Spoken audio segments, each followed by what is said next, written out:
الله الرحمن الرحيم الحمد لله رب العالمين والصلاة والسلام على سيد الأنبياء والمرسلين وعلى آله الطيبين الطاهرين وأصحابه الأكرمين أما بعد. ناظرین کرام، جیسا کہ آپ جانتے ہیں کہ آج جو ہمارے ملک کی بلکہ ساری دنیا کی جو حالت ہے، ہم سبھی اس سے بہت اچھی طرح واقف ہیں. جو کورونا وائرس کووڈ-19 کا جو وبا چل رہی ہے،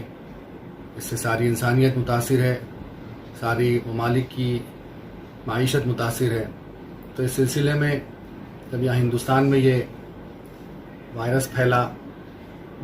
تو اس کی سبب اجتماعیت سے دوری اختیار کرنا، اس سے بچاؤ کا طریقہ بتایا گیا ہے.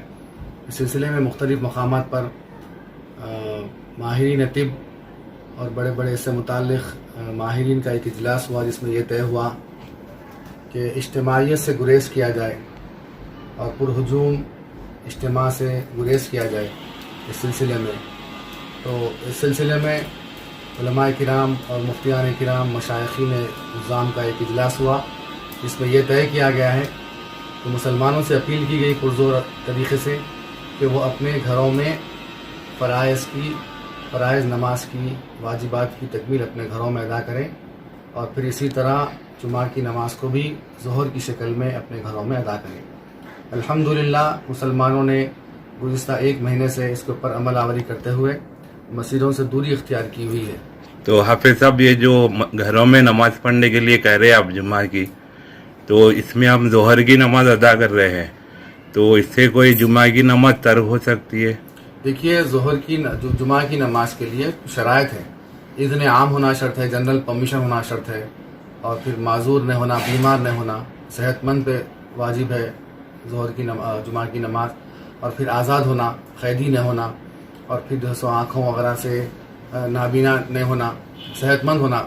مجموعی اعتبار سے. تو ایسے شرائط میں سے ایک اہم شرط یہ بھی ہے کہ اذن عام بھی ہونا. تب چونکہ اذن عام نہیں ہے، شرط پائی نہیں جا رہی ہے یہ جنرل پرمیشن کی حکومت کی طرف سے، جو ہے سو گھروں میں پڑھو بلکہ احکامات آئے ہوئے ہیں، اور پھر باہر کرفیو جیسا ماحول ہے. تو اس سلسلے میں گھروں میں جو پڑھنے کا حکم ہے، تو جمعہ کی نماز گھر میں تو ادا نہیں کی جائے گی، البتہ اس کو ظہر کی شکل میں، جیسا عام نمازیں آپ عام دنوں میں پڑھتے ہیں ظہر کی نماز، اسی طرح ظہر کی نماز بلا جماعت کے پڑھیں گے آپ، یعنی تنہا پڑھیں گے آپ. یہ جمعہ کا معاملہ ہے. مکے میں اور مسجد نبوی میں 10 رکعت کا اعلان ہوا سر، تو یہاں پہ آپ لوگوں کو کیا، جیسے ہمیشہ جو ہے وہاں پر 20 رکعت ہوتی تھی، تو اب وہاں پہ جو ہے 10 رکعت ہوں گے، تو یہاں کے لوگوں کے لیے کیا؟ دیکھیے، یہ بھی مطالعہ میرے بھی نظر سے گزرا ہے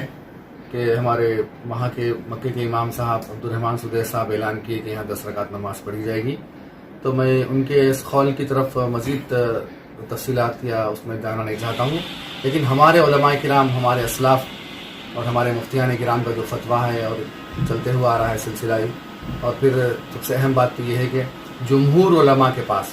یعنی چاروں ائمہ کے پاس، امام اعظم ابو حنیفہ رحمۃ اللہ علیہ، امام شافعی رحمۃ اللہ علیہ، امام مالک اور امام احمد ابن حنبل رحمۃ اللہ علیہ، تمام علماء کے ائمہ کے پاس 20 رکعت نماز تراویح سنت ہے، اس میں کوئی کمی نہیں کی جائے گی. البتہ یہ علماء کرام اپنی شریعت کی روشنی میں گنجائش نکالے ہیں کہ جماعت ترک کر سکتے ہیں، گھر میں جماعت بنا سکتے ہیں، مسجد کو ترک کیا جا سکتا ہے موجودہ حالات کی وجہ سے، اپنے گھروں میں نماز پڑھیے، جمعہ کو ترک کر کے ظہر کی نماز اپنے گھر میں ادا کیجیے. اس کی گنجائش نکالنے کا مسئلہ علماء کرام نے آپ کو بتا دیا ہے، گنجائش نکالے بھی ہیں اور لوگ اس کے اوپر عمل بھی کر رہے ہیں. لیکن ایسا نہیں ہو سکتا کہ شریعت نے آپ کے اوپر 20 رکعت تراویح پڑھنے کے لیے حکم دیا ہے تو اس میں 10 رکعت کی کوئی گنجائش نہیں نکل سکتی ہے، 20 رکعت ہی پڑھنا پڑے گا آپ کو. اور یہ سنت مؤکدہ ہے، اور اس کو تنہا پڑھنا سنت مؤکدہ ہے، جماعت کے ساتھ پڑھنا اس کو سنت مؤکدہ علی الکفایہ ہے. یعنی جیسا فرض کفایہ ہوتا ہے کہ کوئی چیز فرض ہوتی ہے، تو فرض کفایہ کا مطلب یہ ہوتا ہے کہ محلے کے خاندان کے لوگ کچھ ادا کر لیتے ہیں، جیسا کہ نماز جنازہ ہے تو فرض کفایہ کے حکم میں محلے کے اور خاندان کے چند لوگ پڑھ لیتے ہیں، تو سارے لوگوں پہ سے اس کی فرضیت ساخت ہو جاتی ہے. تو ویسے ہی یہ بھی معاملہ ایسا ہے، سنت مؤکدہ ہے. یہ سنت مؤکدہ کا مطلب یہ ہوتا ہے کہ ایسی سنت جس کو اللہ کے رسول صلی اللہ علیہ وسلم نے تاکید سے حکم دیا ہے اور خود کر کے بتایا ہے، اور اس کا بلا عذر شرعی چھوڑنا گناہ ہے. تو اس کو ادا کرتے ہیں آپ، تو اگر تنہا پڑھتے ہیں تو سنت کی ادائیگی ہو جائے گی، جماعت کے ساتھ پڑھتے ہیں تو یہ اور افضلیت ہے. لیکن جماعت کے ساتھ پڑھنا سنت موقدہ علی الکفایہ ہے. محلے کے کچھ لوگ بھی پڑھ لیتے ہیں تو سارے لوگوں پہ ساخط ہو جاتی ہے. لیکن بلا عذر شرعی جماعت کو چھوڑنا یہ بھی مناسب نہیں ہے. جماعت کے ساتھ پڑھتے ہیں تو افضلیت ہے, اور ایک قرآن مجید سارے مہینے میں سنتے ہیں یا پڑھتے ہیں تو اور افضلیت کا باعث بنے گا. لیکن موجودہ حالات کی وجہ سے قرآن سننا بھی سب کے لیے دشوار ہے کہ سب گھر میں حافظ قرآن ہونا ضروری نہیں ہے, اور سب لوگ کے پاس جو ہے ایک امامت کے طور پہ الحمدللہ سے پڑھے ویسا بھی ماحول بننا ضروری نہیں ہے. تو اگر ایسا ماحول ہے تو آپ لوگ اپنے اپنے کمرے میں تنہا نماز پڑھ لیتے ہیں 2 رکعت کے ساتھ, اور 20 رکعت پڑھتے ہیں تو یہ آپ کے لیے انشاءاللہ مناسب ہو جائے گا, انشاءاللہ ثواب بھی ملے گا انشاءاللہ.